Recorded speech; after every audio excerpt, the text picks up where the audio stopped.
All right, let's dive into this Jack the Ripper case, a mystery that's fascinated people for what feels like forever. And you've given us some great stuff to work with. Notes on how the media got involved, a whole YouTube video on a prime suspect, and even some thoughts on those wild conspiracy theories. Should be interesting. It really is amazing how, even with all the fancy forensic stuff we have now, we still don't know who he was. Guess some things just stay hidden, huh? Makes you think about how much we like to have all the answers, even when things don't make sense. Yeah, no kidding. And, speaking of making sense of things, your notes about the media and the Ripper were spot on. Like, the press were all over it, but did they help or just make things worse? He was a double-edged sword, for sure. The cops were under huge pressure to catch the guy, but all the stories and rumors flying around didn't help. Like that Dear Boss letter, probably a fake, but it scared everyone and might have led the police on a wild goose chase. It's like the newspapers were writing a horror story in real time, playing on how much people love a good scare. Exactly. Yeah. And that kind of brings us to the YouTube video you sent about Francis Tumblety, this quack doctor with a collection of, well, uteruses. Kind of creepy, right? Right. But putting the sensational stuff aside, why do you think he became such a big suspect when there wasn't solid proof? I guess he fit the image people had in their heads of what a monster would be like, but was there something more? Well, he was in London during the murders. We know he hated women. And he probably knew a thing or two about medicine. Not enough to convict him, but enough to make him interesting to the police. And then there's that story from his landlady, said she found a bloody shirt in his room after he came back late one night. But who knows if that's even true? Maybe she made it up with all the hype going on. Yeah, it's like sifting through truth and lies, especially when the media themselves were caught up in the whole spectacle. You got it. And get this. Tumblety swore up and down he wasn't the Ripper. Said they were just picking on him because he was American. Makes you wonder if there was some prejudice going on, which wouldn't help the investigation at all. Absolutely.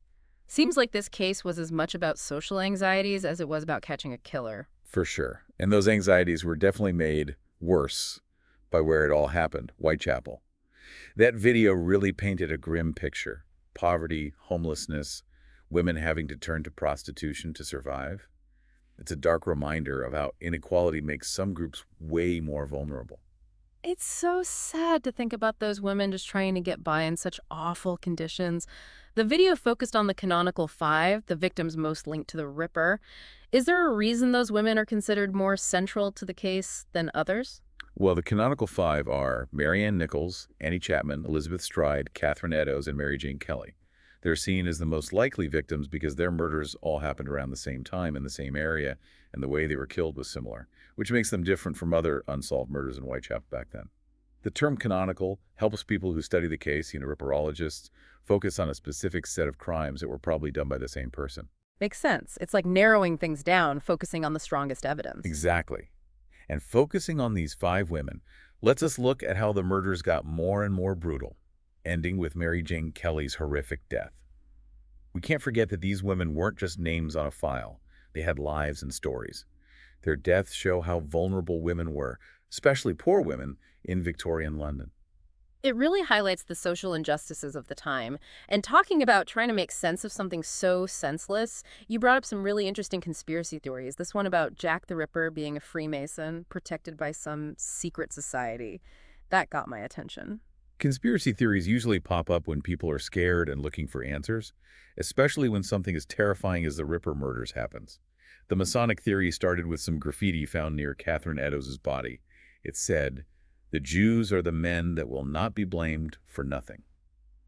The weird spelling of Jews as Jews and the message itself made some think it was a secret Masonic message. I'm not really familiar with the whole Freemason thing. What's the connection there? Okay, so in Freemason stories, there are these three guys, Jubela, Jubilum, and Jubilo. They kill an architect, and some say that act is part of certain Masonic rituals. So the graffiti, with this strange spelling and the idea of guilt, made people think the Ripper was sending a message to other Freemasons, saying he was one of them and maybe even trying to get them involved in a cover-up. Whoa, that's pretty wild. And to make it even weirder, the police chief, Charles Warren, had the graffiti wiped away. Doesn't that look suspicious, like he was trying to hide something? Yeah, that definitely adds fuel to the conspiracy fire. Some think Warren was a Freemason himself and wanted to protect his group. Then there's the theory that the victims were blackmailing a royal, Prince Albert Edward Victor, and the Freemasons were hired to silence them. Whoa, a royal scandal. But is there anything real to back this up, or is it just people making stuff up? That's the thing with these theories. They're mostly based on little bits of evidence and how you interpret them. It's up to you to decide if you believe it or not. Right. Got to think critically and look at the evidence carefully. But before we get too lost in the conspiracies, I want to talk about how the Ripper case changed how police do their jobs and how forensics developed. Did these awful crimes lead to any positive changes in investigations? Definitely. The Ripper case forced investigators to try new things, some of which we still use today. Like you said, the media was going crazy and the public was scared, which put a lot of pressure on the police to solve the case.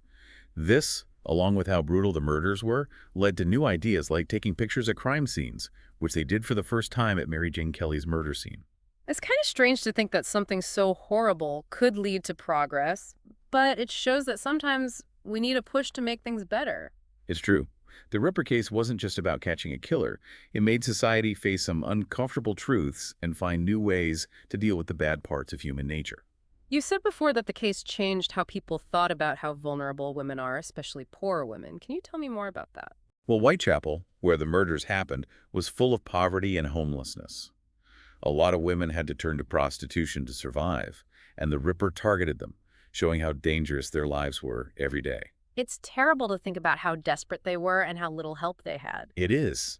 Their deaths showed how bad things were in the slums of Victorian London and made people think about the inequality that made them so vulnerable. Did things change because of the case? Did people start helping those women more?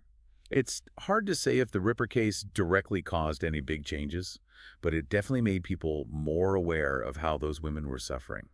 Lots of reformers and activists used the case to push for better housing, more support, and more protection for vulnerable people. It shows that even in the darkest times, there can be hope for change. That's right.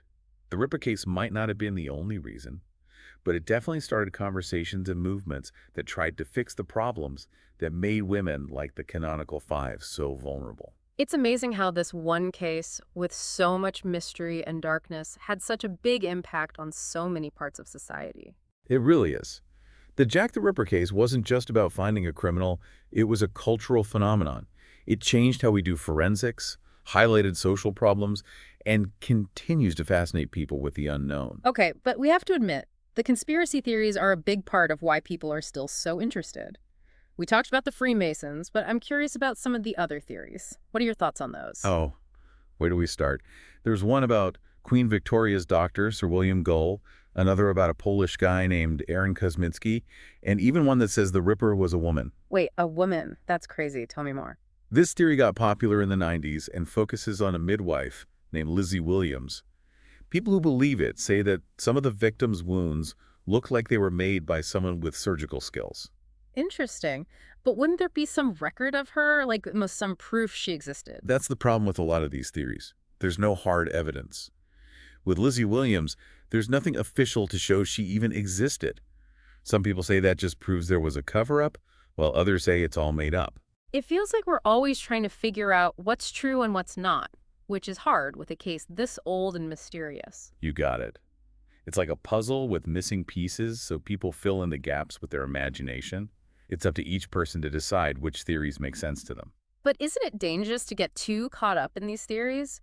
Do you think we might forget about the victims and the real problems that made them so vulnerable? That's a good point. We need to find a balance between the mystery and remembering the real people who died. The sensational stuff shouldn't overshadow the fact that lives were lost and that society played a part in their deaths. You're right. We should never forget that, even while exploring the mysteries of the case. And maybe by studying the Ripper, we can learn more about why people do bad things, how society and individuals affect each other, and why we're so drawn to the unknown. Well said. Okay, before we move on, one last question. With all these theories, is there any chance we'll ever know who Jack the Ripper really was? That's the big question, isn't it? Some think that with DNA testing, we might finally get an answer. Others think that too much time has passed and the evidence is too old. So even with all our technology, some mysteries might stay unsolved forever. It's a humbling thought, for sure. The Ripper case shows us that even now, there are some secrets we may never discover. Which brings us right back to what this deep dive is all about. It's not just about finding answers, it's about exploring the mystery, looking at all the possibilities, and keeping the conversation alive about one of history's biggest enigmas. Exactly. And as you keep looking into the Ripper case, stay curious, keep an open mind, and don't underestimate how powerful a good mystery can be. It can challenge what you think you know and help you understand the world, both past and present. Great advice. And speaking of understanding, I think it's time we explored one last thought. Yeah, it's amazing how a case from over 100 years ago can still get people so riled up and fascinated. Totally agree. And it wasn't just the theories and suspects that made this case important. We were talking about how it changed law enforcement, and I'm really interested to hear more about how the Ripper case forced detectives to rethink how they did things. Well, imagine the pressure those cops were under. The press was having a field day, the public was terrified, and the murders were getting worse. They had to find the killer, and that kind of desperation led to some new ideas. So they had to adapt or completely lose control. You got it. One of the biggest changes was using photography at crime scenes. Before the Ripper, they mostly relied on sketches and notes. Which probably wasn't very accurate or reliable. Exactly. But with the Ripper case, the murders were so brutal and precise that they needed a better way to record the details. The first crime scene they photographed was Mary Jane Kelly's, the last of the canonical five. It's a gruesome thought, but I can see why they needed a more accurate and detailed way to document such a horrific scene. Absolutely. And that's how forensic science took a huge leap forward. Photographs were more objective and permanent than sketches. Investigators could study the crime scene in detail even after everything was cleaned up, and they could share those details with other experts. It led to the sophisticated forensic photography we use today. It's kind of ironic that such a terrible thing could lead to progress in forensic science. But it shows how we can sometimes find ways to make things better, even in the face of tragedy. That's a really insightful point. The Ripper case wasn't just about catching a killer. It forced society to look at some hard truths and change the way it dealt with the worst parts of human behavior. You mentioned earlier that the case also changed how people thought about women, especially poor women, and how vulnerable they were. Could you tell me a bit more about that? Sure, Whitechapel, where all this happened, was a place filled with poverty, homelessness, and crime. Many women had no choice but to become prostitutes to survive. The Ripper targeted those women, and it showed how dangerous their lives were every day. It breaks my heart to think about what they went through and how little support they had. I know. Their tragic deaths exposed the horrible reality of life in the slums of Victorian London and made people think about how inequality made those women so vulnerable. Did anything change after the case? Did people start doing more to help those women? It's hard to say for sure if the Ripper case directly led to specific reforms, but it definitely raised awareness about how badly those women were suffering. A lot of reformers and activists at the time used the case to argue for better living conditions, more support, and more protection for vulnerable people. It shows that even in the face of terrible things, people can be inspired to make positive changes. Exactly. The Ripper case might not have been the sole reason, but it definitely sparked conversations and movements that tried to address the problems that made women like the Canonical Five so vulnerable. Absolutely. The Jack the Ripper case wasn't just about finding a criminal, it was a cultural phenomenon. It changed how we do forensics, highlighted social problems, and continues to fascinate people with the unknown. Okay, but we can't deny that the conspiracy theories are a huge part of why people are still so interested. We talked about the Freemasons, but what about some of the other theories out there? What are your thoughts? Oh man, there are so many. There's one about Queen Victoria's doctor, Sir William Gull, another about a Polish guy named Aaron Kosminski, and even one that says the Ripper was a woman. Hold on, a woman! That's wild. I gotta hear more about that one. This theory got popular in the 90s. It's about a midwife named Lizzie Williams. People who believe this theory say some of the victims' wounds look like they were made by someone with surgical skills. Makes sense. But wouldn't there be some proof that she existed? Some records or something? That's the catch with a lot of these theories. Solid proofs is hard to come by. There's nothing official to prove Lizzie Williams even existed. Some folks say that's evidence of a cover-up, but others think it's just people making things up. It feels like we're always trying to separate fact from fiction, which is a tough job with a case this old and full of mystery. You're absolutely right. It's like a puzzle with missing pieces, and people fill in the gaps with their imagination. In the end, it's up to each person to decide which theories make sense to them. But isn't it risky to get too caught up in these theories? Could we end up forgetting about the real victims and the real problems that made them so vulnerable? That's a great point. It's important to find a balance between exploring the mystery and remembering that real people lost their lives. All the sensational stuff shouldn't make us forget that those women were victims and that society played a role in their deaths. I agree. We shouldn't lose sight of that even while we're exploring the mysteries of the case. And maybe by studying the Ripper, we can gain a deeper understanding of why people do bad things, how society and individuals affect each other, and why we're so drawn to the unknown. That's a great way to put it.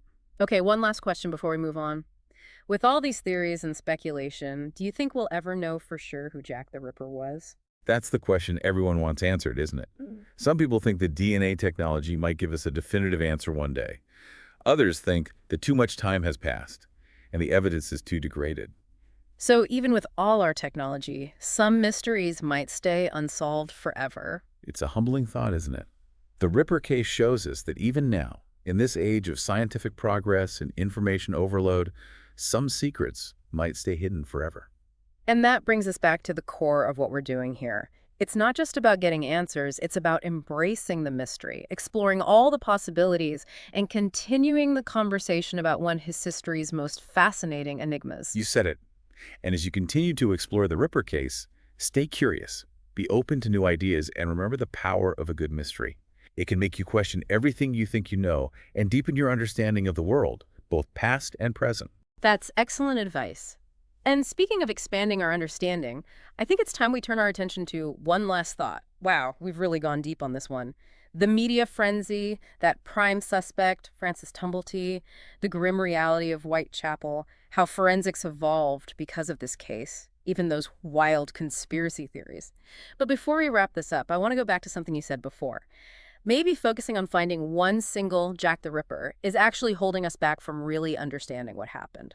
It's a thought-provoking idea, isn't it? It makes us question the whole story we think we know. Mm-hmm. Are we so stuck on this idea of a lone wolf, some kind of mythical bogeyman, that we're missing other possibilities? So you're saying things might be even more complicated, more disturbing than just this image of a single killer stalking the streets of Whitechapel. Exactly. What if all those murders blamed on Jack the Ripper weren't done by just one person? Maybe they were copycat killers, inspired by all the hype and fear in the city.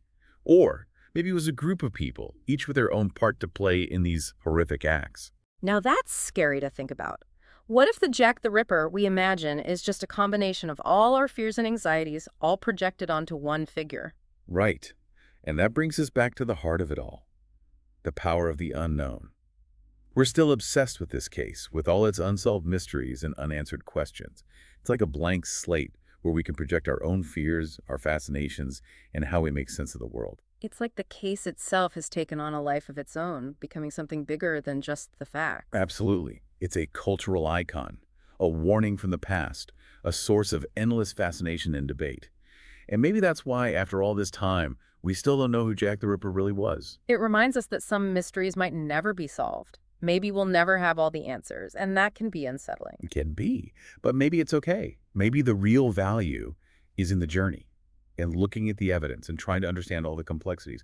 Maybe that's just as important as finding the answer. So as we wrap up this deep dive, what would you say to our listener who's been on their own incredible journey with us, exploring the world of Jack the Ripper? I'd say, don't be afraid of the mystery. Go deeper into the history, look at all the theories with a critical eye, and never forget the real people at the center of it all. The women who were killed, the communities that lived in fear, the detectives who tried so hard to find justice. Their stories are a huge part of this puzzle. That's a great way to put it. Remember, the Jack the Ripper case isn't just facts and theories, it's a snapshot of a time and place. It reflects the anxieties and changes of that era, and it shows how powerful the unknown can be. So keep exploring, keep asking questions, and you never know what you might discover. And maybe, by trying to understand the mysteries of the past, you'll learn more about the world we live in today, and even catch a glimpse of what the future might hold. That's a perfect thought to leave us with. Thanks for joining us on this deep dive into the world of Jack the Ripper. Until next time, stay curious and keep exploring.